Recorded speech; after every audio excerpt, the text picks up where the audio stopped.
everybody. I'm Mike Cordell, founder of Boston Making a Difference, here today on BMAD Spotlight. We like to feature folks here that make a difference in the Boston area.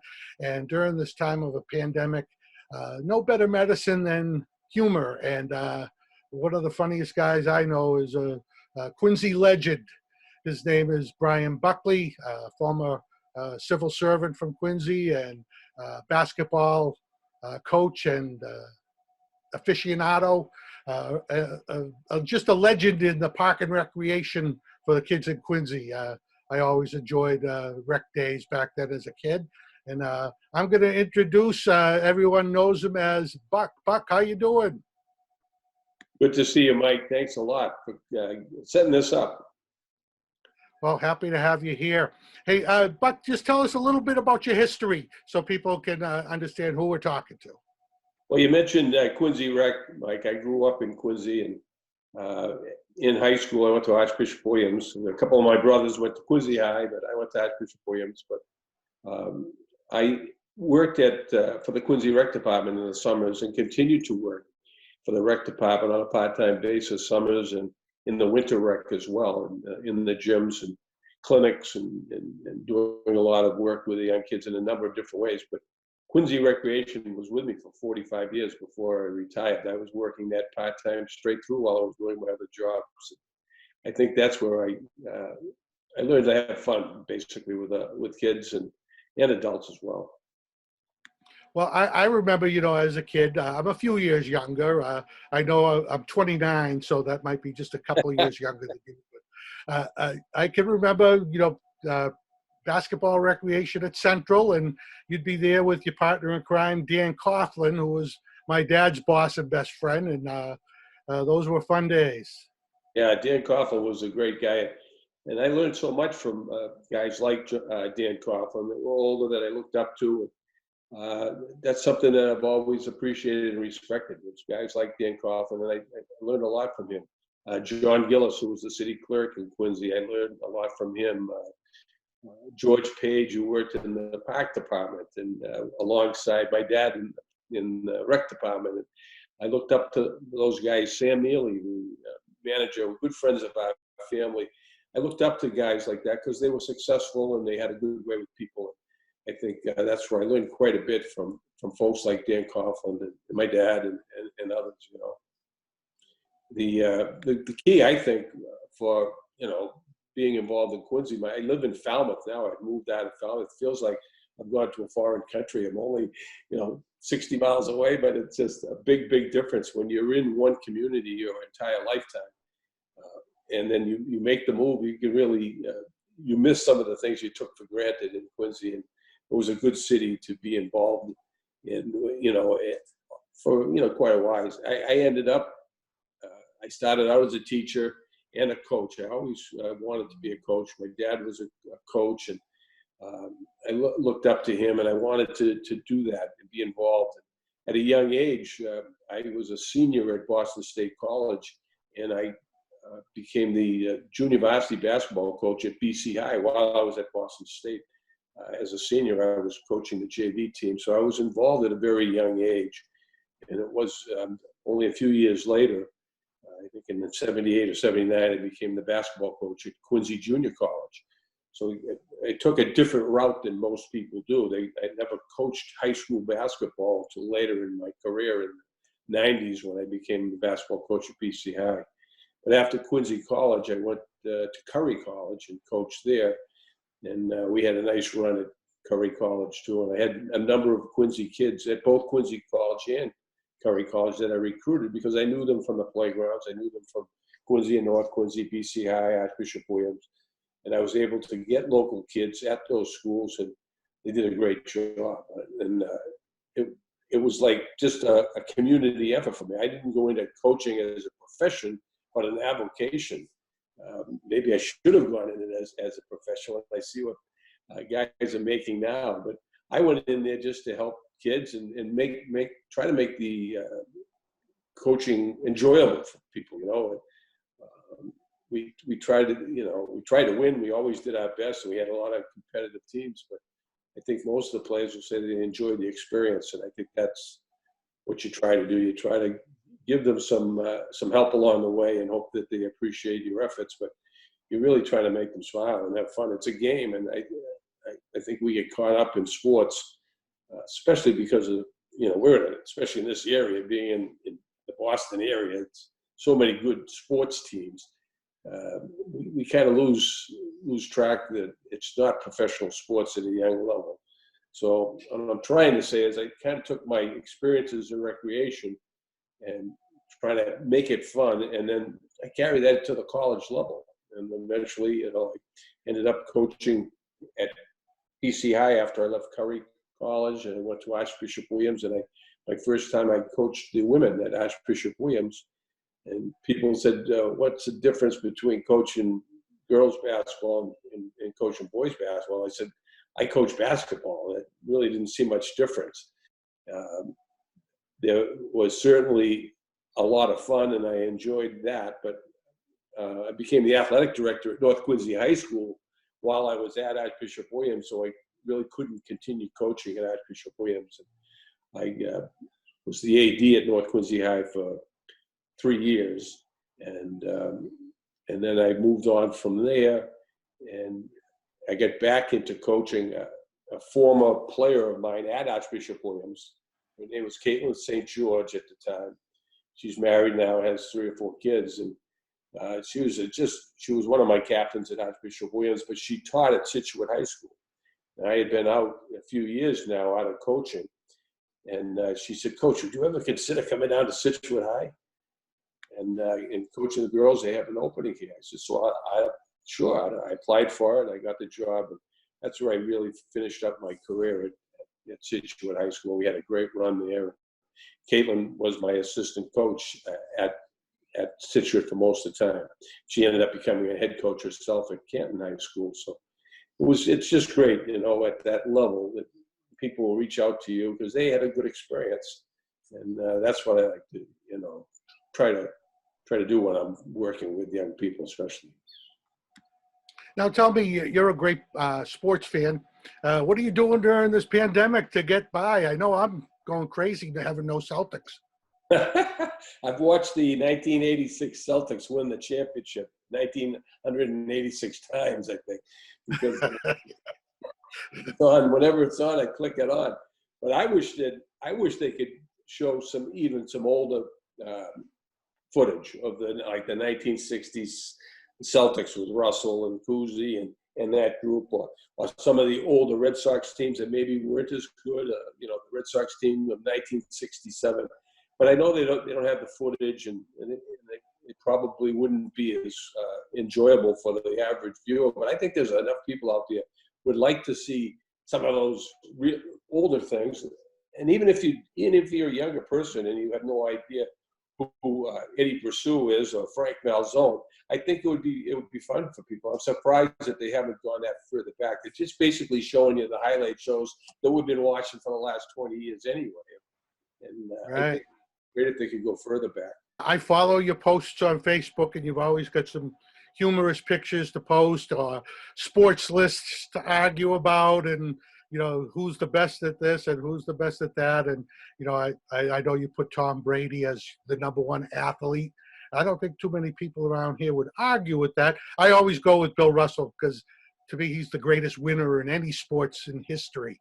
He just won at every level. So but you can't go wrong with either one, right? Yeah, and I think Russell's the most valuable player ever. He wasn't a flashy type player, and really neither is Brady. Brady puts up some great numbers, but he throws the little ins and the outs and throws to his backfield guys, and he knows how to win. And that's why those two guys are at the top of it. I think you have to give it to Russell just because of. Where's your Tampa Bay Bucks shirt? I know it. Well, we have a place in Florida. I haven't been able to use it this year because of everything that's been going on. But I'm going to try to. We're probably an hour and 15 minutes from Tampa. I'm going to definitely try to get to a game in the fall over there because I think it would be kind of neat to see Brady and Gronk in a different uniform. But it's and then we're so lucky. You mentioned Brady and Russell. We also have Orr and Ted Williams, and it's just incredible. And David Ortiz. Everybody argues who the top 4 or 5 are, but where do you put? I know, watching Ortiz in those Yankee series of '04 is just awesome. Yeah, he was incredible.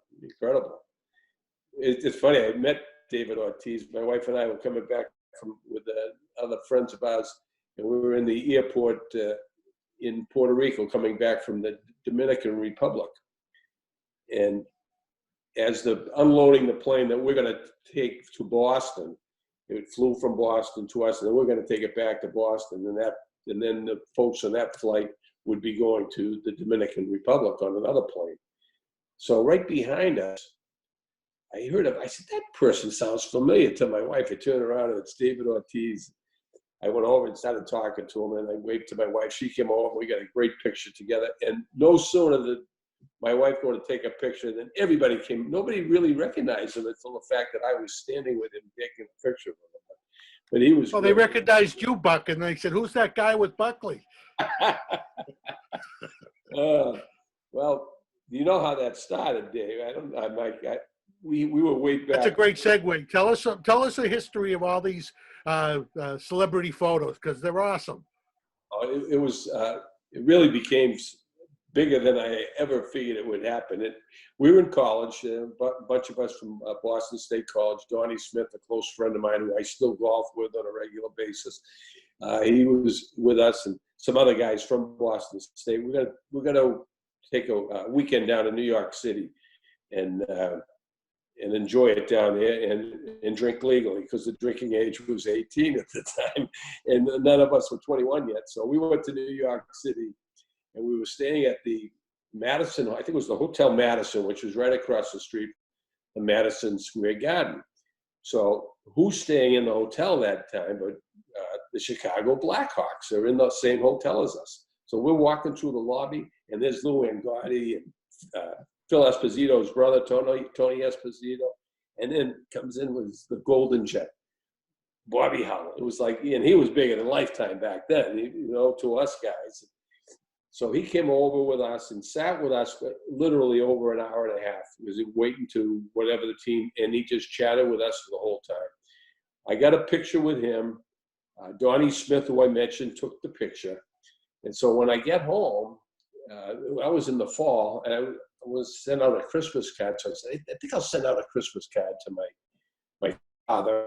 Ended up sending one to my father and one to Donnie Smith. And it had a poem. I didn't really have a poem on the outside, but it said something about Christmas. And then he opened it up, and it said, "Hope you have a hell of a Christmas." And Bobby Howell was in the Christmas card, a picture of Bobby Howell and myself. And my father said, "That is funny. You should do that every year." So I said, "Yeah, I'll have to give it a shot." So the next year, I got a picture with Lee Trevino on the Pleasant Valley golf course, and I sent it out to a dozen people. But at that point, I put on a poem on the front of the Christmas card, and in the poem it would have hints as to who the celebrity was. And by the time I finished doing it in 2000, I did it for 30 years. I was giving out 450 Christmas cards, mailing out 450 Christmas cards. And I would get stopped in the street from people that would say, "You don't even know me. I'm Mike Connell's cousin." And every Christmas, we open up the Christmas card and we try to guess who it is. And so I was actually sending out Christmas cards to people that I didn't even know. They would request a celebrity Christmas card, and I'd be sending them out to them. And it was amazing. So I didn't know, once it get rolling, I had to be on my toes all year long.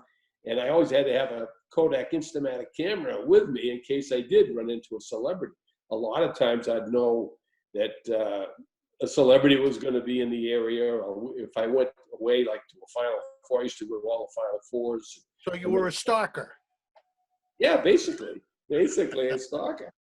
But it was funny. A lot of it just happened. We were in New Orleans. My wife and I were at the Final Four back when Providence was in the Final Four, way back when, and we're walking we were on Bourbon, just off of Bourbon Street. I forget what the street was we were walking. And my wife says to me casually, "You're not going to ask him for your picture?" Ooh, like I didn't even recognize him. It was Nick Nolte outside of a package store on the main street, just standing there having a cigarette. So I turn around, we go back, and I said, "Why didn't you tell me?" To my wife. Just take it quickly. Just take it quickly. I don't want to be recognized. I said, "Well, thanks a lot." He was very nice, but so you really, if you, I was trying to think ahead of who was going to be on the Christmas card, because now a lot of people were looking forward to it. So that's really how it started. Who are your favorites? Oh, that's a tough one, but I'm going to have to go with as my person that was the best in terms of you would never know he was a celebrity. He was really genuine. Was Burt Reynolds. It was amazing, and he was filming in Boston at the time, and we kind of fibbed a little bit. I went to where the booth were, and I was listening to conversations in the trailers that they had set up where the people, the cast would change or whatever, and they had it roped off. So at one point I heard someone's name, I forget what his name, Mr. Lyons will say for the fun of the story. So I went over, "Mr. Lyons, yeah, this is Brian Buckley. I have an appointment with Burt. No, we don't have you on the list." I said, "Well, gee, doesn't Burt Reynolds come out?" And he said, "Do you have an appointment with me?" I said, "Yeah, we do." So he came over. He says, "I didn't have you on my list." I said, "I don't have a list." And at the time I was coaching basketball at Curry College, and I had a sweatshirt. I knew that he played football at Florida State. I said, "I know you're a football guy. I coach basketball at Curry College, but here's a football jersey from Curry College. I just wanted to meet you." I sent out a Christmas card every year with a celebrity. "Oh, that's a great idea. So glad. Thanks for the shirt. Anything else I can do to help you?" I said, "No, you've been great." And my brother-in-law, Ricky Radzik, took that picture. He had gone with me that day. So, and when I had the picture taken, whoever took the photo, whether it was my wife or my brother or Rick or Donnie Smith, they were sworn to secrecy. You could not tell anyone. So the only two people that knew who the Christmas card was going to be. And a lot of times I'd get so many celebrities in a year, I'd let out hints that I met Bill Russell. And everybody's, "Oh, he's going to have Russell on the card this year," And then I would surprise them with Jerry Mathers or something. But Jerry Mathers got the most response. The Beav. He got the most response. It was like, "How did you get the beaver?" You know what I mean? And but Burt Reynolds was the best, I think. Well, another favorite of mine, two of them, was Bob Hope and President Jimmy Carter. Loved Bob Hope. Yeah, Bob Hope was fabulous. And my wife had heard that the restaurant in Boston, Felicia's, Bob Hope used to fly Felicia out to Palm Springs, and she would do all the cooking for Bob Hope when he had a function. So whenever he came into Boston, he would go to Felicia's. So my wife had seen on one of the news reports in the Herald, I think it was, that Bob Hope was coming to Boston Wednesday night, going to Felicia's or whatever. So the word was out, but we had no idea what time or whatever. My brother Brett and I sat in front of Felicia's for 3 hours. So you were right, I was a stalker. But doesn't a limousine come up, pulls up right to the front door, nobody's around at that point. Out of the car comes Mrs. Hope and Mr. Hope, and I said, and he's whistling just like you would think he would be. "Do you mind if I get a picture of Mr. Hope?" "Oh, sure, no problem at all." And he was fabulous. And at that time, he was doing all the great stuff for the Christmas specials in the war zones. And I mean, he was it. He was the big man, Yeah, he was a great American, if you ask me. I always thought Bob Hope could have been a good president. And then President Jimmy Carter, this was after he was president. My wife and I were in Chicago for a short vacation for a weekend, really, and we were at the hotel.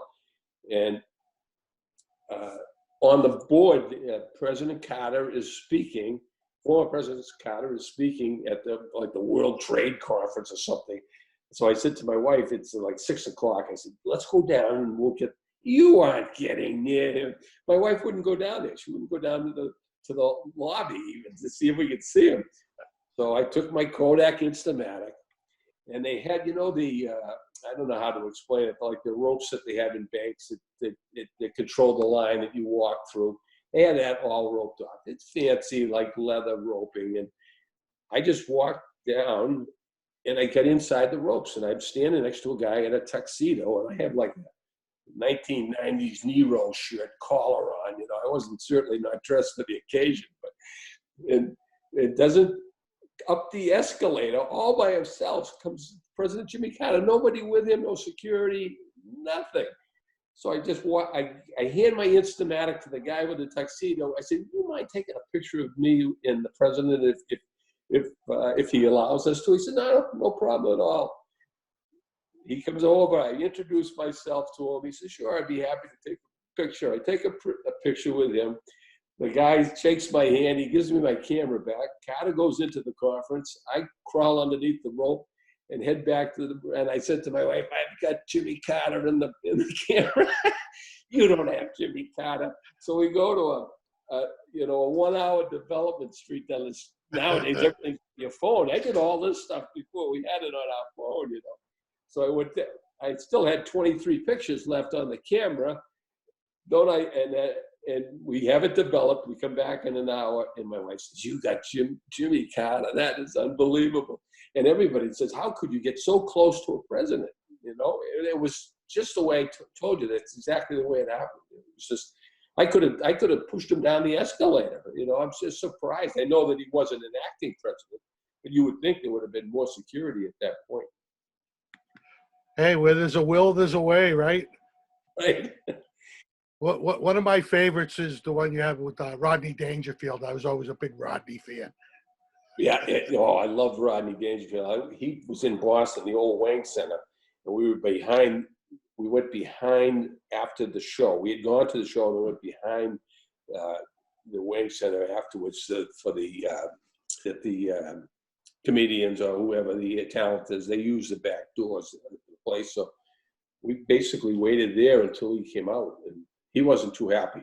The picture came out fabulous. It looked like great friends, but he was basically pointing to the security guy, "Get this guy out of my way."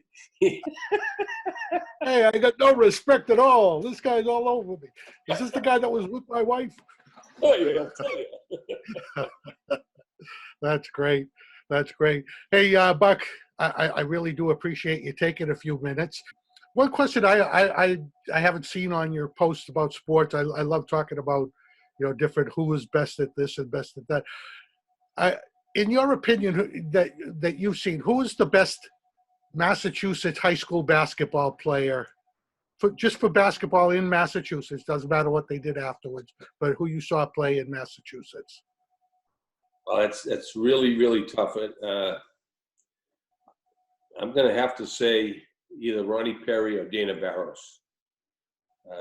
Both of them, Dana Barros had the unbelievable range, and he certainly, went on further than Ronnie Perry did actually, but played in the pros, played for the Celtics. And then Ronnie Perry was just incredible. I mean, and when he went to Holy Cross, he showed how good he really was. He's just a pure shooter, did not miss, they were tremendous. Those two come to mind right away. What would he have done, Perry, with a 3-point shot? They didn't have it back in high school when he was there. Exactly. And I think he scored, if I'm not, I probably not even close, but I would think he scored almost close to 2,000 points, if not more, in high school. He was 35 a game for 3 years. Yeah, he was incredible. And then there's been so many good players that, you hate to say who's the best, but those two come to mind right away. Do you remember King Gaskins? King Gaskins, yes, I actually played against King Gaskins. He was a freshman, and we played Catholic Memorial at Boston Garden in the semifinals. I was at Archbishop Williams, and we played CM, and he was a freshman back at that point. And then a few years later, I think in '73 maybe, he went. They were in the finals, and they beat North Quincy High in the finals. North Quincy had. Right, I was at that game. Yeah, and King Gaskins, I can remember the strategy. They had him bringing him up. He had him bring the ball up, and Nobby Nolan had that press that they used all the time for North, and they were giving him trouble.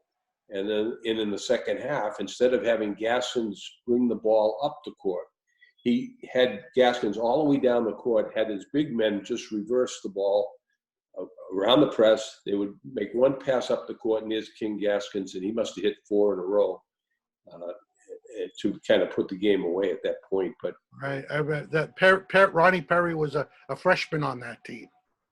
yeah, right. He was. My cousin Joe O'Brien played for CM back then, so we used to go to a lot of the CM games. I'd see King Gaskins. I always found him the most exciting player. He was just amazing. Yeah, he was something else. Another great high school player you don't talk about, but you probably remember him. Played at BC High, but he's from Quincy. Was Brian Real. He was a tremendous athlete and a very good baseball player, shortstop, and a very good basketball player. And I believe he played both sports at Holy Cross. He was a tremendous athlete. We talk about that a lot. There's so many good athletes that come out of Quincy alone, and but they go to Quincy, North Quincy, Archbishop Williams, or BC High. And imagine if they took the best of all of those 4 schools and put them on one squad. Wow! But there's some legendary players that came out of those schools. Right. All right, Buck. Well, I really do appreciate you taking a few minutes. I'll leave you. The last question is, what are you going to do post-pandemic? What's the first thing? A round of golf? Yeah, I would love to play golf again, and it's just amazing when you drive by the golf courses and there's nobody on it. I just feel like sneaking out there and hitting it. But I'd probably be on the front page. Get arrested for playing golf. But yeah, but you could get. They'd say, "Let me get my picture with Buckley." That's the celebrity guy that gets all those. Yeah, this is funny. We could go down the list too, and like you mentioned, the celebrities. There's so many of them. It's amazing. And I neglected to tell you that before you leave, it's the floats. I was on the Celtics floats on 81, 84, and 86. And everybody thought I belonged there, but I just kind of weaseled my way up there, and I was on the floats for all of those. I remember. Well, there's a will, there's a way, right? It's all you have to do is ask. Into at the float and in '86, Luke Walton, Bill Walton's son, was on the float, and Bill Walton assumed that I was working security for the Celtics and said, "Would you keep an eye on Luke for me so I can enjoy it?" I said, "Yeah, I'll keep an eye on Luke. Don't worry at all." And it's so funny. So we get to the government center after taking the whole ride from, I forget which hotel it is. They have breakfast there. I had the whole thing down. I would go there in the morning, introduce myself to the Boston police officers and tell them that I was from the Boston Celtics. Can I help you? Well, I'd put out the cones for them, and I'm taping off the area. And then Casey Jones would walk through, and I worked Casey Jones' basketball camp. So he said, "Hi, Coach, how you doing?" I'd say, "Hey, Coach, how you doing?" And he'd go into everybody thought I was working for the Celtics. And so sure enough, when it came time, I helping out Walton up onto the float and helping the players. When we get to Government Center to get off, I get the ladder. I pick the ladder off the float. They come down. Walton and I are the last 2 people to come up, and they have to walk up the back stairwell. There's a little platform, and then there's a few more stairs, and then you go into the back of City Hall. But there's 100,000 people out there as you're walking up the platform. Walton grabs my hand, and the 2 of us are on the platform. He's holding my hand up, and there's 100,000 people. Wait a minute, it's Bill Walton. It's Buck, and who's the other guy, right? That's awesome. So I had actually told people at work, keep the TV on. I'm going to get on the float, and some folks and I was back in the office at 2:00, and they said, "How did you pull that off?" It was unbelievable. And nowadays, if you tried something like that, with phones and security the way it is, you never could pull it off. But it was a good run, that's for sure. That's awesome, Buck. Thank you so much for taking a few minutes. you are making a difference, giving people a smile every day on Facebook. So we all appreciate that. And I hope the pandemic is over soon so we all can get back to normal. That's right, Mike. Thanks a lot. Appreciate the effort that you made reaching out to me, because it's always good to see the old Quincy Rec kids, even if we do look a little older than we did back then. Yeah, the 29 was a tough age to hit and stay at, but I'm 39 and I'm staying there. So, all right. all right, Okay, everybody. Thanks for coming to the BMAD Spotlight today with Brian Buckley, and we look forward to seeing you again on another episode soon. Take care, everybody. Thanks, Buck. All right, Mike. That was great.